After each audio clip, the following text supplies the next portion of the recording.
Good morning, ladies and gentlemen. Welcome to your Saturday Roundtable. In the off season, we have the opportunity to talk about subjects that just go beyond the game that's coming up. And the first thing that I want to talk about today is a lot of the punditry has opinions about whether Arch Manning should or should not be included in the EA Sports 2025 college football game. Obviously, there is some concern that it's a, quote, distraction that he's not in the game, which is totally absurd. The other thing is that he's holding out for more money. And that's kind of what I want to talk about, because what I think has happened now with this NIL, the name, image, and likeness, is we haven't really taken seriously what it means to put your name, to put your image onto something. These players are getting paid $600 to be in a video game. Now, I can tell you from my own personal experience, having worked on several video games, $600 was my day rate. And these people are asking for $600 for the entirety of the game. This thing will make hundreds of millions of dollars, and these players will make 600. The other thing that we don't have control over, or I say Arch doesn't have control over, is how he's going to be represented. The thing that gets really tricky with name, image, and likeness is a lot of these kids, they're very young, there's money in front of them, and they're giving away their image, their name, their likeness, and a lot of that is also their rights in how that's represented. Certainly, there are contracts that get really deep into this, but when all of this started, the first thing that popped into my mind, and bear with me if you will, was Arthur Miller's The Crucible. Now, certainly this has nothing to do with the McCarthy Red Scare, but it has absolutely everything to do with John Proctor. John Proctor really cared about his name. Because it is my name! Because I cannot have another in my life! These kids don't get another name. They don't get anything else. This is their name. They're being represented, and Arch thinks his name is worth more than $600. I don't have a problem with that. Never mind some of the classism that's going on that says Arch has probably $600 in his sofa cushions. He probably does. That's not the point. He understands from a fundamental level that I am a person. This person is taking my image. They're taking my likeness. They're taking my name, and they are profiting from it, and I'm making $600. So do I think that the 10,000 kids that signed up for this did something wrong? Absolutely not. That is their want. But I also don't think that Arch should be raked over the coals because he decided that his name, image, and likeness was worth something to him. That's my rant. We're going to bring in now Ian Boyd and Coach Williams to talk about some spring ball, but I have a feeling that Ian might want to contribute to this conversation just based on his facial expressions. I really want to see now if you can come up with an excuse to put Daniel Day-Lewis's altar scene from There Will Be Blood up on one of these videos. You want to get into the milkshake and see? Or I abandoned my child. He I don't know how does. you worked that one in, but I would never have guessed you'd pull the Crucible. Yeah, he does. He can get a bit yelly, that DDL. He really leans into it. He really dialed it up in that one. Absolutely. You made a lot of great points. I think I don't know this, but I wonder if some of the guys that are out promoting the game are getting a little extra also. I'm sure they are, yeah. Like 600 to be in the game, but maybe an extra bit to promote it if you're one of the main guys. And Arch Manning is kind of he's going to be one of the main attractions to owning the game. No, I hear you. Yeah, one of the main attractions, but he's like, how many people are going to want to play as Texas? And then if things go poorly, maybe like, oh, it's going to stick Arch in here and see what things would have been like, right?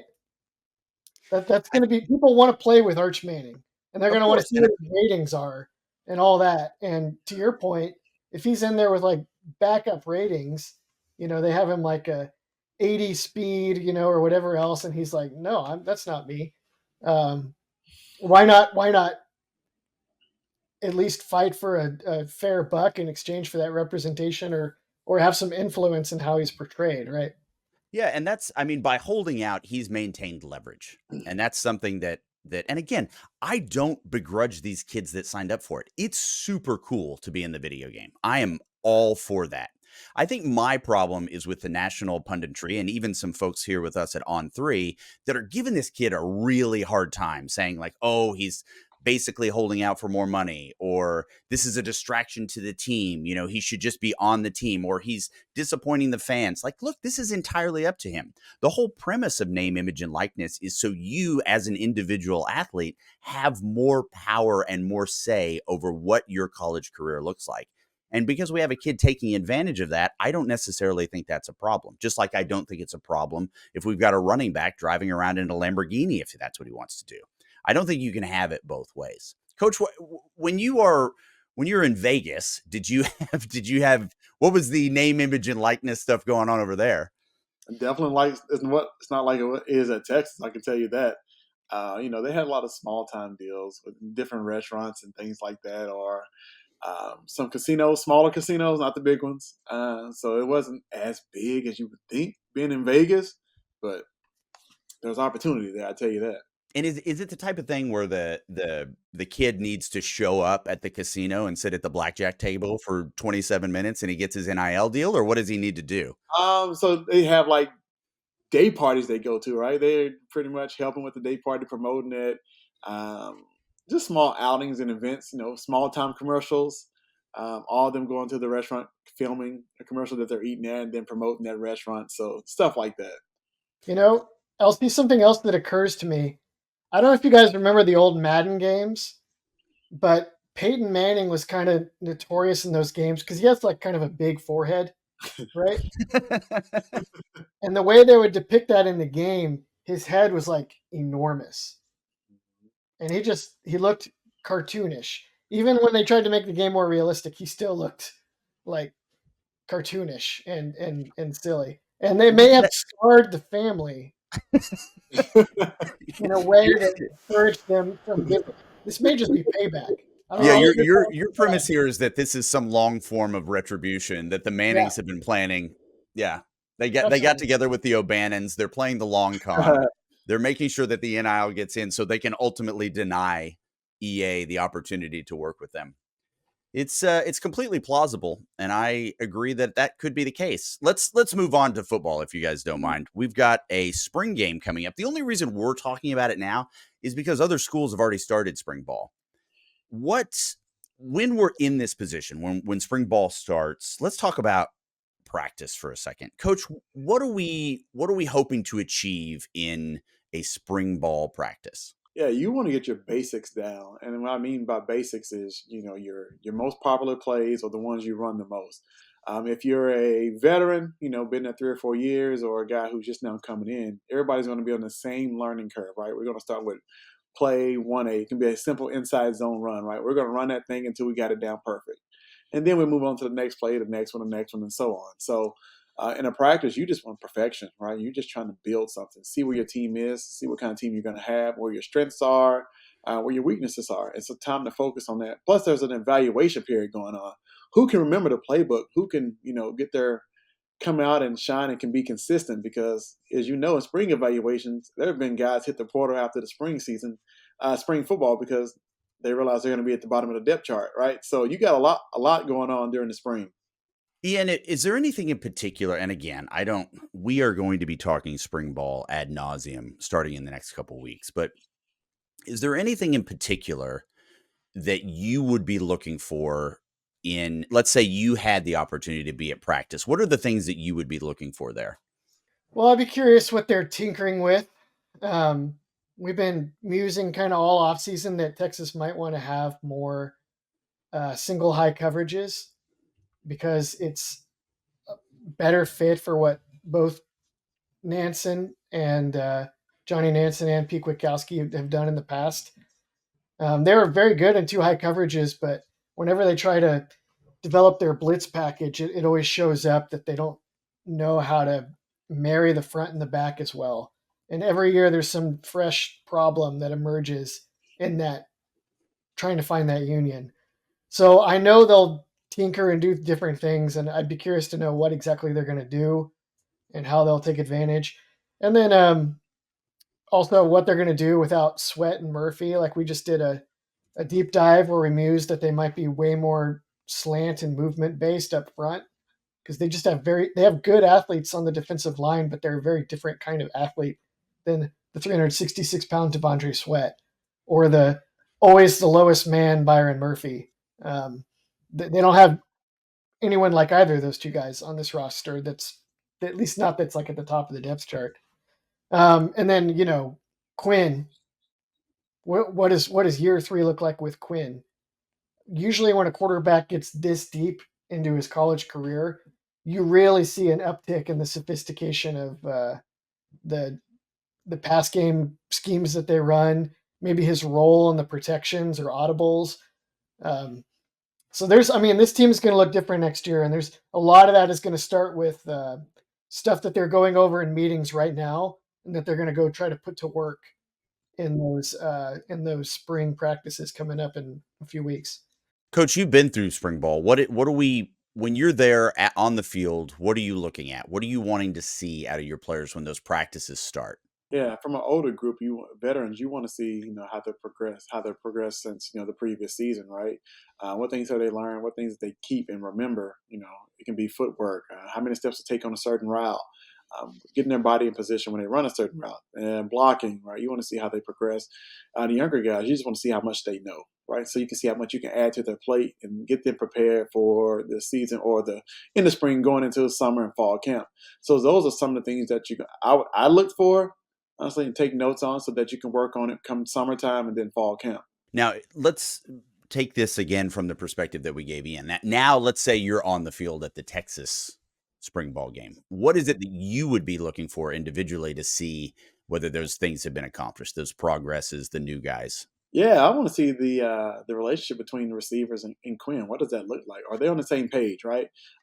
You can kind of tell if they've been in the bubble or somewhere else just running routes and throwing and catching, because I think that's very, very important. And they're talented, right? But are they on the same page, right, in the playbook and thinking the same things? So that some Ian mentioned, like with protection, like you want to see how the offensive line and Quinn offensive line look, right? Protection wise, when somebody presents a different front and they're just making calls without the coaches, right? Are they picking up things on their own? So things like that, I think, are important. And that's what I would be looking for. In your experience, having a new set of receivers coming in, and this is almost an entirely clean slate for Quinn. What is it? What is a reasonable timeline that you would expect those guys to start getting on the same page?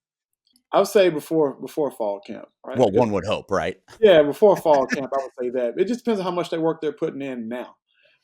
With those guys, like how many hours are you really putting in? How many hours are you putting in the film room together, so that you can get on the same page? Is Quinn going through and teaching them the playbook and saying, "Hey, I expect you to be here," and taking complete control? I think it'll tell. And I think we'll be able to see a little bit of it in the spring game, right? But it may not be up to par for most fans, maybe, but we'll see.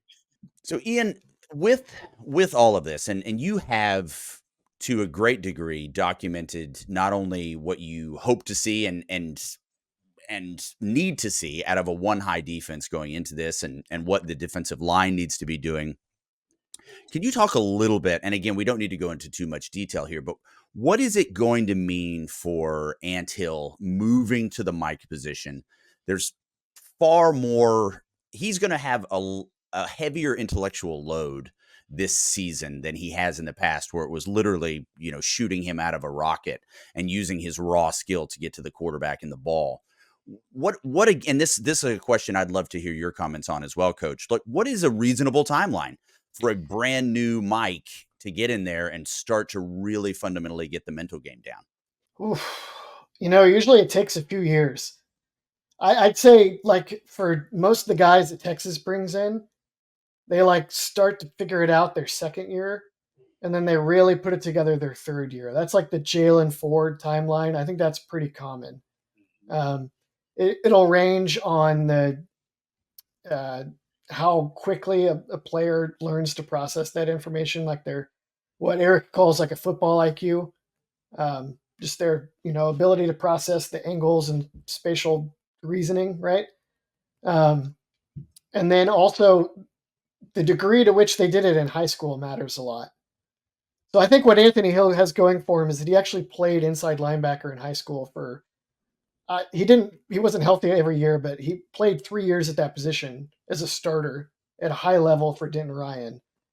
So that's like when you have a quarterback that started from sophomore, junior, senior year in high school, and it's like this guy's already banked a ton of reps, and he's watched the chess pieces move and knows the patterns from all those reps in a way that you can't get without the experience. So he's a little bit different. Um, I think in the run game, he could be like a very realized player this year. I think as a blitzer, he could be a very realized player.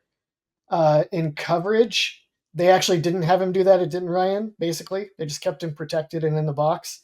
And Texas last year did the same thing, probably so they could get him on the field faster. And I think in that realm, he's like probably on a more normal timeline, like third year is when he'll really start. He'll probably start to show a little bit this year and then really put it together next year. Um, which then goes to how do they want to change up the coverage schemes if he's not ready to be Jalen Ford in coverage? Um, well, we'll see. We'll see.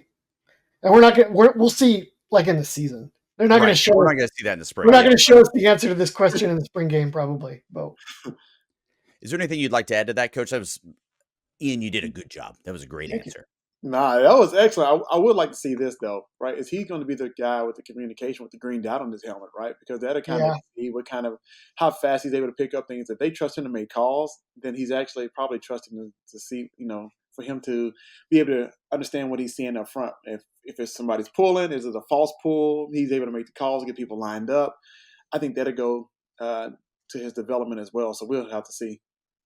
What also if you didn't ask me about my wealth of experience throwing timing routes to my 8-year-old in the backyard and Yeah, how I'm that sorry. would Well, impact. see, you're kind of again. We want to keep the people watching and listening. So I was hoping that we might be able to close with that. But again, yeah, let's get to it. So are you on a 3-step drop? What's happening here, Ian? You know what? I'd actually help if I did that just to sync it up. I'm on more of a Quinn quick drop and then wait and not use the timing of the footwork to make the throw. But I can tell you from experience that timing up a fade route is a lot harder than it looks. And you need a lot of banked reps to get it right. So Quinn and these new receivers, to Coach's point, right now in the bubble, outside of uh, supervised times, when they can actually use a football over the summer and in this fall, are all going to be necessary to nail the timing routes if they want to do what we expect them to do. So we've also got a brand new tight end that we're going to be looking for as well. Now, obviously, Gunnar Helm is going to be here, so that adds some experience to that if they go into 12 personnel. But what are we thinking? I mean, again, it's the same question with those receivers. Is it the same timeline that we would expect with a tight end, or is the route tree different enough to where that can be accommodated more quickly? It depends again on what the tight end did in high school. Nowadays, a lot of these guys come in as basically they played receiver in high school. They were just a big receiver that blocked now and then. So usually it's the blocking where they have the slower developmental timeline.